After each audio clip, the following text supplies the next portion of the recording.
What was moving these markets today? Julia Lee joins us now from Bell Direct.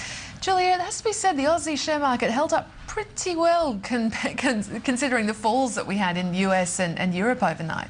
Friday, we've seen some huge falls in global markets overnight as well as yesterday on Asian markets. So the Australian market held up pretty well in the face of that with just a decline of 0.2%. In fact, if we have a look at the S&P ASX 200, we reached the low point quite early on in the morning in the open at 4,352 points. So it's good to see that prior resistance level, which is now support of 4,350 points, really held during the day. We saw investors going towards those defensive areas. So it was the consumer staples, the utilities, the telecom and the healthcare sectors, which actually saw gains during the day.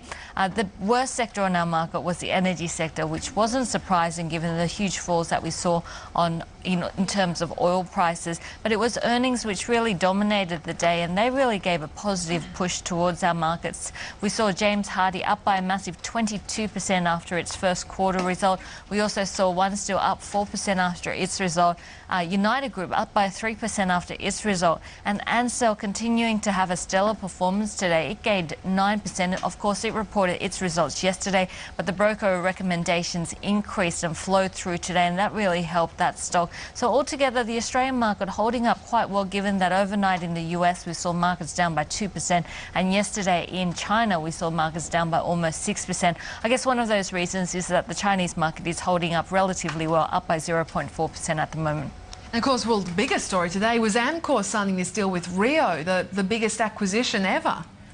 It's the biggest acquisition that Amcor has made, $2.4 billion for most of Rio Tinto's Alcan packaging assets. Now, the market's been speculating about a deal for a while. So if we have a look at Amcor's share price and how it has reacted in the last few months, this is its share price chart for 2009. You can see that the last few months we've seen it just trending sideways through a corridor before breaking out in the last couple of weeks. In the last couple of weeks, that breakout has been on renewed speculation about this deal going through and a possible capital raising to help fund the deal. Well, today we heard about that capital raising, $1.6 billion to help fund this deal. The new shares will be issued at $4.30, where I've drawn that red line, and that's a significant discount, a 24% discount, so they should have no problems in finding a good level of demand from the market at that very steep discount of 24%. So that takes the share price back to levels that we haven't seen it since March, and even in March we only saw those levels quite briefly. I guess for Amcor, what it means is that it will become one of the world's largest packaging companies, and it will be the leader in a number of areas, including flexible packaging as well as folding cartons for tobaccos and custom PET containers as well. It will see significant synergies, and if we have a look at the EBITDA line, you'll see synergies of between $200 to $230 million according to the company in the next 3 years. For Rio Tinto, it continues to be a debt story. They're selling off assets to strengthen their balance sheet. In the last 18 months, they've already sold off about $6.6 billion worth of assets. They're still looking at selling the Alcan engineering business as well as a possible IPO for the US coal assets there, but altogether pretty big deal. Amcor likely to get some good support. We have seen its share price rising in anticipation of this deal as well as the IPO, so the market really not surprised there. What about James Hardie's shares? Unbelievable. Best performer on the All Ords today. That better than expected first quarter report behind that. James Hardie had a stellar day. If I just bring up its share price, this is for 2009, you can see just how much its shares have risen.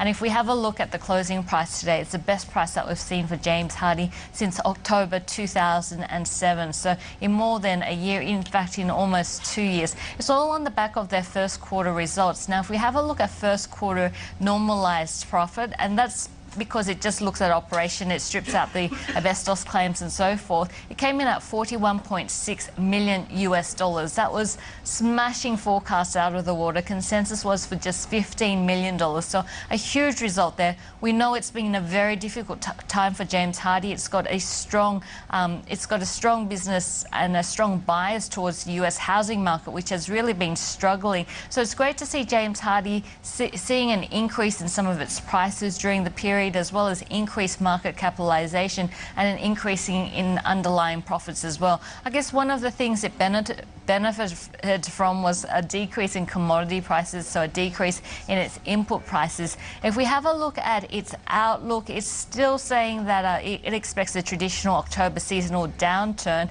but the US housing market does show signs of bottoming. There are some risks. So in Australia, we see that first home buyers grant being phased out this year, so there could be a test there for James Hardie, but altogether a fantastic result. The market really behind that result, up by a massive 22% today. And One Steel saw some gains, not quite as good as that, but still some gains after it reported a drop in profit due to the GFC. One Steel still doing well. If I bring up One Steel share price, this is One Steel share price in 2009. So you can see that it has been climbing significantly. And One Steel is Australia's second largest steel company. Of course, we heard from Australia's first largest steel company yesterday, which was BlueScope Steel, and they had a much bigger than expected loss of $66 million. Well, One Steel's actually come in with an underlying profit, and if we have a look at that underlying profit result, it's come in at $215 million. So that beats One Steel's own forecast. Back in April, they were forecasting underlying profit of $200 million. So that's a positive there. If we have a look at One Steel's underlying business, well, we have seen production actually better than expected. We've seen steel production quite strong at or near record levels. Even if we have a look at iron ore sales, they were up.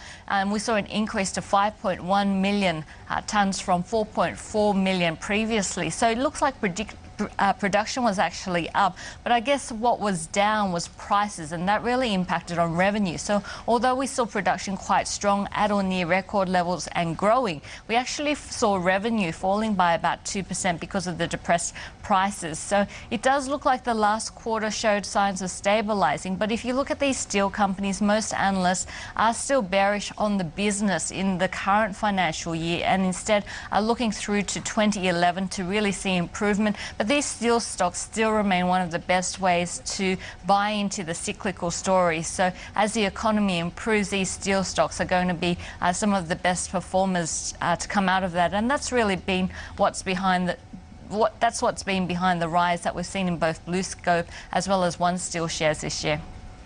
And Julia, of course, we get to, well, certainly all the viewers get to ask you questions about the share market, which stocks they like or you like, and that will, of course, be on Your Money, Your Call at 8 p.m. Eastern tonight. 8 p.m. tonight.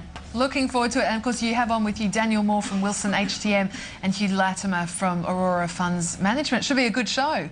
It should be a good show. Thanks, Bridie. We'll see you then, Julia. Thank you.